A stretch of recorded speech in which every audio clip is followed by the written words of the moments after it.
contrarian, leave it to contrarian badass Reggie Middleton. He called the housing crash. He called the collapse of Bear Stearns and Lehman Brothers and the crisis in the Eurozone banking system.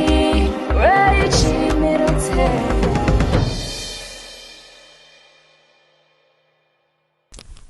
Autonomy. Heteronomy. What is autonomy? Well,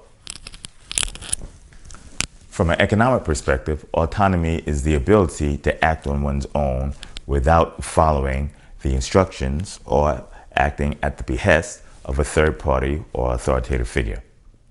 Heteronomy is the exact opposite, the antithesis of autonomy. Heteronomy is the need to act through a third party, to act at the behest of an authoritative figure, and the inability to act on your own. So, whenever you use a sovereign-based currency, such as the Federal Reserve note, or 20 of them, the euro, which is falling in value like it's no tomorrow, or the pound, dropping like that, you are acting on a heteronomous basis because these currencies draw their value from the backing of a central bank in the country.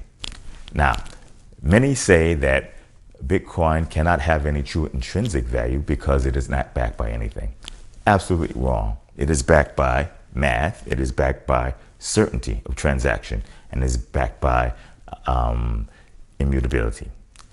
In other words, one Bitcoin sent from one entity to another will get there. You can track it, you can trace it. Bitcoins are finite, so they cannot be printed into oblivion.